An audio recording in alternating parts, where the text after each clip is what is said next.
2025년 연간 목표 워크숍에 참여해 주셔서 감사합니다. 기존에는 좀 작성하는 것에 시간을 많이 뒀다면 1년 동안 오늘 내가 목표를 세운 것들을 어떻게 좀 관리하고 플래너로 담을지 많이 알려드리도록 하겠습니다. 간단하게 제 소개를 하면 블로그를 통해서 신청을 하셨을 텐데 하고 있는 일 자체는 재테크 관련된 일을 하고 있습니다. 자연스럽게 돈과 시간에 관심을 갖다 보니까 플래너를 하나 만들면서 이렇게 좀 활용해보면 좋겠다라는 생각으로 2022년부터 목표 워크샵을 만들어서 진행을 하고 있고요. 연간 목표 워크샵은 1년에 한 번 전반적인 목표를 세우고요. 목표를 어떻게 내가 활용을 하고 결과물을 내고 있는지가 궁금하잖아요. 이걸 1년에 한 번씩 하면 절대 안 됩니다. 나중에 양이 너무 방대해지기 때문에 분기마다 한 번씩 워크샵을 진행해요. 1분기가 끝나면 3월 말쯤에 또는 하반기 시작하기 전에는 상반기 하프 워크샵 1년에 4번의 워크샵을 진행을 합니다. 이번에 참여를 하고 이거 좀 괜찮은데? 내가 좀 더 잘해보고 싶다 하신다면 주기적으로 참여를 하셔가지고 내 목표가 어디까지 가고 있는지를 체크를 하는 것도 한 가지 방법입니다. 진짜 나한테 맞는 목표인지 좀 더 잘 할 수 있는지 이런 걸 체크하는 시간을 가졌으면 좋겠습니다. 워크샵과 플래너 키트 이렇게 두 가지로 나눴습니다. 워크샵 키트에서는 피드백, 계획 중심으로 진행을 할 거고요. 잘 다듬어서 플래너로는 어떻게 활용하면 좋을지에 대한 얘기까지 같이 알려드리도록 하겠습니다. 워크샵 진행 순서는 이제 4가지로 크게 나누어 봤는데요. 여러분들과 같이 실습도 하고 제가 어떤 식으로 활용하고 있는지에 대해서도 알려드리도록 하겠습니다. 본격적으로 워크숍에 시작하기에 앞서서 이 진행하고 있는 요리나는 어떻게 1년을 보냈느냐 궁금해하는 분들이 많죠. 제 블로그에서도 조금씩 소개를 했는데 최초로 공개를 합니다. 24시간을 어떻게 내가 활용을 하고 있나 사진 한번 찍어봤어요. 플래너를 1년에 4번을 씁니다. 분기마다 한 권씩 쓰고 있고요.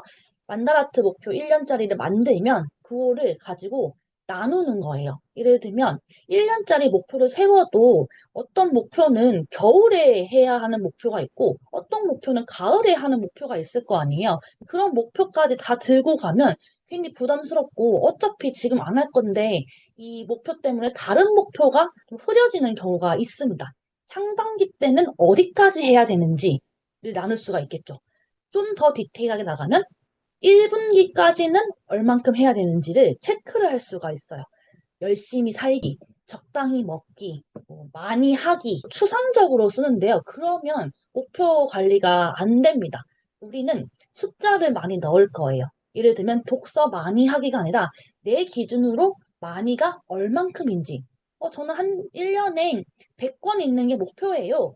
그럼 100권이면 상반기까지는 얼마나 내가 달성을 해야지 100권을 읽을 수 있냐? 나누기 2, 50권이겠죠? 50권을 6월달까지 읽을 거면 3월까지는 얼만큼 읽어야 되지? 또 나누기 2, 25권이에요. 25권을 3월까지 읽으려면 1월에는 몇 권을 읽어야지? 나누기 3, 8권, 9권 정도 되잖아요. 8권, 9권을 언제, 매주 어떻게 읽어야 되지? 결국에는 오늘 나는 독서를 30장씩 해야지만 나중에 1년이 되었을 때 100권이라는 목표를 달성을 할 수가 있는 거예요. 근데 계산을 해보니까 하루에 10페이지도 안 읽는데 이 100권을 읽으려면 30, 40페이지를 읽어야 하는지 몰랐어요. 하는 분들이 있을 거 아니에요. 그러면 수치를 바꾸는 거죠. 내가 독서를 더 많이 하거나 아니면 연간 목표를 좀 낮추거나 이렇게 하셔야지. 괜찮아. 나 10페이지 읽지만 100권 아직 달성하려면 12개월 남았잖아. 난 할 수 있어. 하다가 이제 지금쯤 체크하면 나 지금까지 읽은 독서가 50권도 안 되네? 이렇게 되는 거예요. 내 목표 100권인데 너무 초라해 보이잖아요. 물론 50권도 잘 한 거예요. 이런 관점을 계속 접근을 해서 내가 지금 당장 할 수 있는 것은 어떤 게 있는지를 초점을 맞추는 게 이 만다라트 활용법의 포인트라고 생각해 주시면 됩니다. 사전에 제가 키워드 8가지를 한번 정리해 보세요 라고 미션을 내드렸는데요. 키워드 8가지도 좀 정리를 해서 2025년에는 어떤 목표를 가지고 활동을 할 것인지를 넓게 생각해 봤으면 좋겠습니다. 만다라트에는 이제 커리어, 재정, 건강 이런 게 아니라 아예 막 여행, 정리, 뭐 취업, 영어 공부 이런 카테고리가 대분류가 나오거든요. 그러면 이제 세부적인 목표가 딱 영어 공부만 있는 거예요. 자기 개발이 영어 공부만 있는 게 아니잖아요. 독서도 하고 싶고, 외부 특강도 가고 싶고, 또 부동산 책도 읽고 싶고, 또 모닝 루틴도 하고 싶고, 다양한 것들이 있는데, 영어라는 카테고리를 잡아버리면 이 자기 개발에 대한 폭넓은 이해관계가 성립이 되지 않습니다.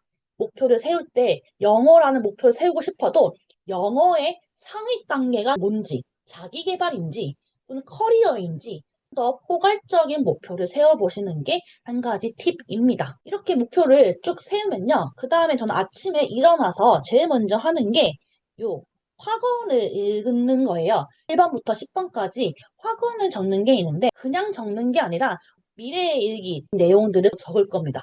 아침에 눈으로 읽던지 소리 내서 읽던지 하면서 정신을 깨우는 역할을 하고 있고요. 또 다른 거는 성장 일기를 씁니다. 키트를 받아보신 분들은 핑크 색깔 노트 3권이 들어있을 겁니다. 한 달에 한 권 쓰는 일기장인데 이 일기를 그냥 감정적인 일기를 써도 되지만 성장 일기라고 이름을 붙였죠. 성장 일기 쓰는 방법은 따로 영상을 제공을 할 겁니다. 작성하는 방법들이 나와 있기 때문에 어떻게 활용을 하는지 알려드리도록 할게요. 우선 아침에 일어나서 이 메모지를 맨 밑에 붙입니다. 이 메모지가 좀 커서 노트 작성하는 게 많이 줄어들어요. 약간 이거 시각적인 효과이긴 한데 앞에 3줄 정도는 아침에 쓰고요. 또 3줄 정도는 점심 먹고 한 오후 때 한 번씩 기록하고 싶은 거 있으면 쓰고요. 마지막으로 남은 칸은 집에 돌아와서 자기 전에 씁니다. 한 장이기 때문에 끝나고 나서 쭉 다 이어서 쓰시는 분들이 있는데 여기를 쓰는 것과 조금씩 쓰는 것과의 그 심리적인 부담이 다르거든요. 컨디션이 좋은 분들은 이렇게 나눠서 쓰시는 것도 좋고요. 아, 나 너무 힘든데 그래도 여기 일기장 써야 되는데 하시는 분들은 하루에 이런 식으로 몰아서 써도 상관은 없습니다. 아침에 취침 시간, 기상 시간 쓰고요. 먹는 거, 뭐 먹었는지 쓰고요. 감사일기 3개 세팅을 미리 해 놓습니다. 성장일기를 매일매일 쓰고 있고요. 액션 플랜도 좀 소개하고 싶은데 키트에 들어있죠. 액션 플랜은 좀 더 디테일하게 쓰고 싶은 경우가 있잖아요. 예를 들면 플래너 한번 펼쳐보시면요. 이런 식으로 목표를 세우고 거기에 맞춰서 요일별로 체크를 하거든요. 이 체크해서 했다 안 했다 기준을 봐도 괜찮은데 만약에 저는 러닝을 뛰었어요. 여기다가 체크를 하겠죠? 근데 여기 러닝을 몇 킬로 뛰었는지도 궁금하잖아요. 볼펜으로 써도 돼요. 6, 5 써도 되는데 이걸 또 누적을 시키고 싶은 거죠. 액션 플랜 메모지를 하나 딱 세팅을 해가지고 한 달에 100킬로 뛰는 게 목표예요. 쭉 쓰는 거죠. 내가 뛰었던 날을 다 계산을 해서 이날은 12킬로를 뛰은 거죠. 100킬로 목표 중에서 12킬로를 뛴 거예요. 매주 할 때마다 숫자가 계속 줄어들거나 또는 늘어나거나 하는 용도로 쓸 수가 있습니다. 확실히 효과가 좋아요. 했다 안 했다도 물론 좋은데 여기서 더 디테일하게 하면 5km밖에 안 남았어요, 목표가. 근데 일주일 남았죠. 아, 한번 뛰어가지고 이거 초과 달성해야겠다 하면서 오히려 목표를 더 증진시킬 수가 있습니다. 숫자에 대해서 좀 체크가 필요한다면 액션 플랜 메모지를 통해서 같이 활용을 해봐도 좋습니다. 플래너 소개도 간단하게 할게요. 플래너 작성하는 방법도 영상 제공을 할 겁니다. 이번 주 플래너입니다. 여기는 목표가 있죠. 8가지 키워드 정한 거 있죠. 키워드에 맞게 목표를 세웠어요. 달성을 하면 이루고 싶은 목표에 한 발자국 더 나아갈 수가 있습니다. 즉, 여기에 목표는요, 오늘 열심히 세팅하고 만든 만다라트를 참고해서 나오는 행동들이 포인트입니다. 예를 들면, 글쓰기, 타이핑, 15분 하기가 있어요. 이 목표를 매일매일 달성을 하면요, 책 한 권이 완성되는 거예요. 올해 목표가 책 한 권 쓰기가 있었거든요. 글 쓰고 타이핑 하는 걸 해서 계속 원고를 만들어야겠구나 라는 게 나오겠죠. 단순히 책 쓰기, 책 출간하기를 목표로 잡고 내가 오늘 해야 할 게 뭔지 모르면 당황하고 미루기 마련이거든요. 이렇게 우리가 계속 플래너를 쓰면서 매일매일 행동할 수 있는 방법을 알려드리도록 할게요. 플래너 옆에 있으면 한번 펼쳐보세요. 오른쪽에는 날짜를 쓸 수 있는 칸이 있고요. 매일매일 나의 타임라인들을 정리하는 칸이 있습니다. 이 두 칸은 용도를 자유롭게 써도 돼요. 보통 시간 관리를 세 타임으로 나눠서 하거든요. 이렇게. 컨디션이 좀 좋을 때는 아침, 오후, 저녁을 하는데 보통은 두 개 정도 세팅을 하고 있습니다. 또 여기는 개인적인 업무, 여기는 회사나 일적인 업무로 나누어서 체크를 하는 분들도 있습니다. 여러분들의 선택으로 관리를 해주시면 좋을 것 같아요. 저는 항상 네모칸을 이렇게 표시를 해서 했으면 체크 또는 밑줄 이렇게 완료를 하는 편이에요. 업무를 보거나 또는 외부 일정이 있을 때에도 항상 플래너나 성장일기는 꼭 챙겨갑니다. 두 개 들어보면 가볍죠? 일부러 가볍게 만들었어요. 보통 무거우면 안 들고 다니더라고. 집에서 써야지라고 하는데 이 집이라는 역할이 자꾸 휴식을 원하기 때문에 저에게는 좀 불편하더라고요. 그래서 아예 왔다 갔다 하면서도 내가 보고 체크할 수 있을 정도로 가볍게 만들었으니까요. 플래너는 항상 소지를 하셨으면 좋겠습니다. 여기 달력은 맨 앞장에 있어요. 달력의 활용도는 했던 거를 기록합니다. 할 것을 기록하는 게 아니라 이미 완료한 거요. 예를 들면 오늘 워크숍 아직 안 적었어요. 다 완료하면 그때 가서 워크숍 이렇게 기록을 하는 겁니다. 앞으로 할 계획들은요, 여기 플래너에 적지 않고 핸드폰에 저는 달력에 기록을 해요. 왜냐, 날짜나 시간이나 장소 이런 게 다 변할 수가 있는데 플래너에 이미 고정으로 적어 놓으면 바뀔 때 수정을 계속 해야 돼요. 완전히 끝났을 때 기록을 하고 한눈에 보면 아 내가 12월에는 이런 것들을 많이 했구나를 확인할 수가 있죠. 일정마다 색칠을 다르게 했어요. 빨간색, 파란색, 주황색 좀 보이시죠? 컬러칩이랑 연결을 시켜가지고 주말에 커리어적인 걸 많이 했구나.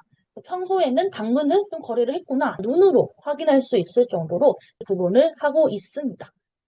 바쁘면 몇 가지는 건너뛸 수도 있는데 최대한 플래너 끝까지 가지고 갑니다.